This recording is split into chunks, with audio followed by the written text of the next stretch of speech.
Hello, my dear students! Welcome to our physical education lesson for today. And our learning competency for this lesson are describes the nature and background of the sport. Next is executes the skills involved in the sport. And the last one is monitors periodically one's progress towards the fitness goals. This competency is already embedded in other learning competencies. And our topic for today is all about the individual sports, particularly the swimming and Arnis.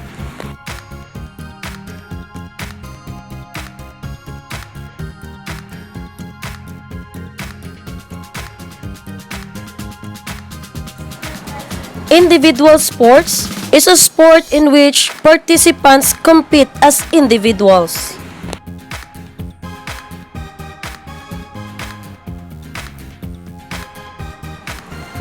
The brief history of swimming.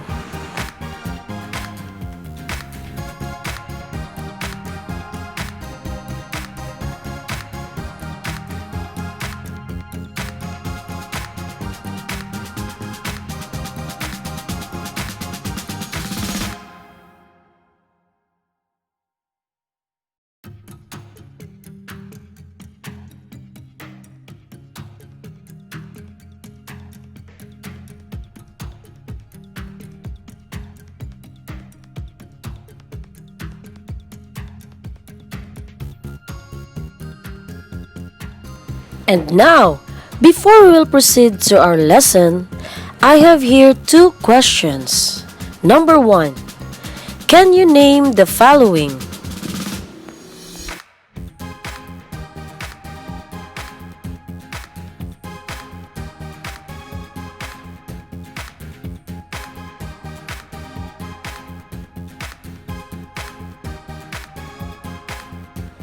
Time is up.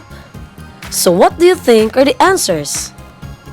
Yes, it's swimming cap, goggles, and swimsuits.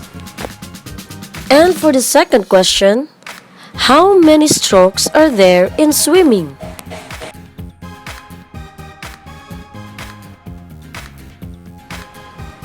Yes, the answer is 4. So now, let's talk about swimming stroke. Swimming stroke is a method of moving the arms and legs to push against the water and propel the swimmer forward. The first swimming stroke is the front crawl. The characteristics of front crawl. Number 1, popularly known as freestyle. Number 2, fastest and most efficient swimming technique. Procedure. The body is in a prone position. It involves alternating overarm strokes and flutter kick. The head remains in the water and the face alternating from side to side.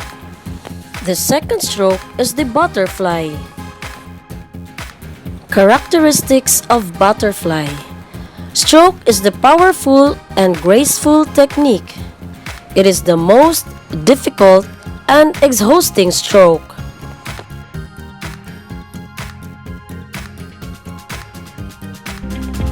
Procedure on how to do the butterfly.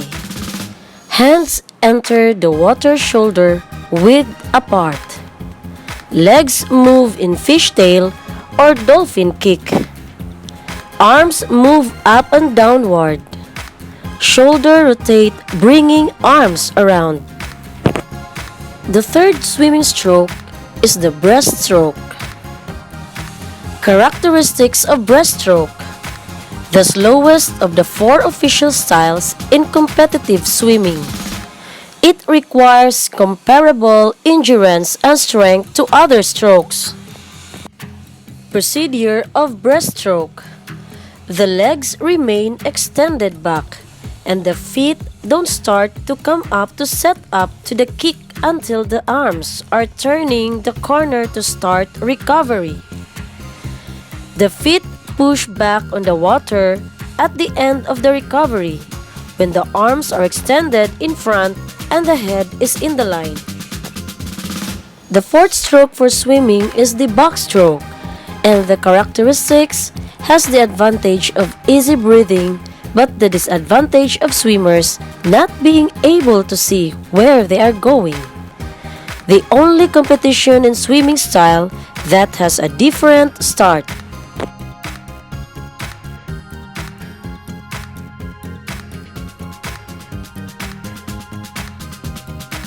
And now, let's proceed to our activity 1. Question number 1.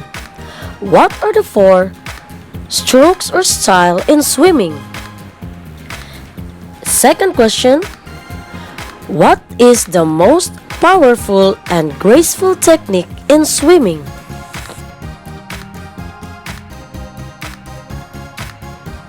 Okay, now let's proceed to our activity 2. Read the statement carefully. Choose your answer, whether it is a front crawl, butterfly, breaststroke, or backstroke. Number 1. Fastest and most efficient swimming technique. Number 2. The most difficult and exhausting stroke. Number 3. The only swimming style that has a different start. Number 4. Swimming stroke that requires comparable endurance and strength to other strokes. Number 5. Swimming stroke that involves alternating over arm strokes and flutter kicks. Number 6. Legs move in fishtail or dolphin kick. Number 7. Considered as the most powerful and graceful swimming technique. Number 8. Has the advantage of easy breathing, but the disadvantage of swimmers not being able to see where they are going. Number 9. The slowest of the 4 official styles in competitive swimming. And number 10. Popularly known as freestyle. Okay class, let's connect our lesson for today with our physical fitness components. Now let's proceed to our activity 3. Direction. Identify the following health and skill-related fitness components that are applied on every swimming strokes. Write your answer on a separate sheet of paper. And now, let's proceed to our Arnis lesson. Arnis is a Filipino martial art that can be performed individually or with a partner using a single stick or a pair of sticks for striking, blocking, and can also be used for self-defense. It was before the colonization of the Spaniards when Arnis was created, and it was called Kali back then, and the techniques of the art is focused on bladed weapons fighting. The fighting system was renamed Arnis in 1873, which is derived from the word Arnis, which means defensive armors, used on the Moro place which colorful trapping.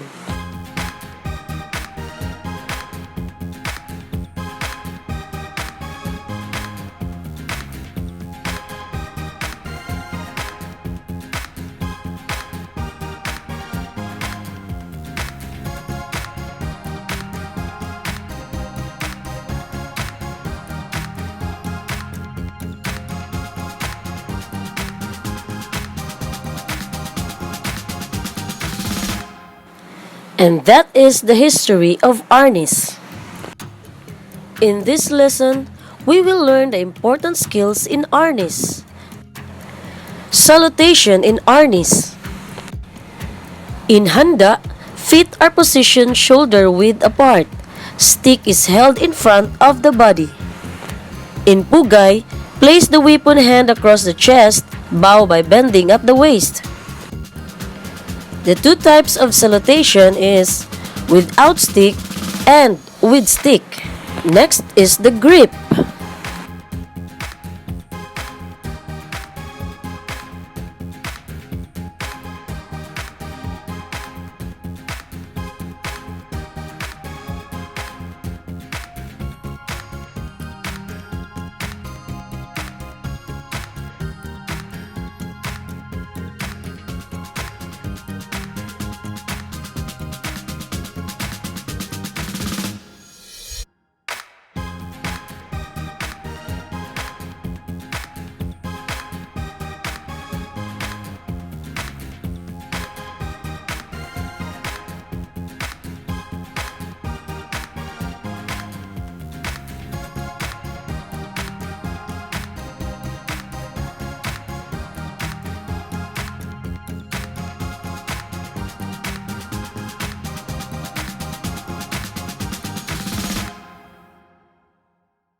the 12 basic strikes in Arnis.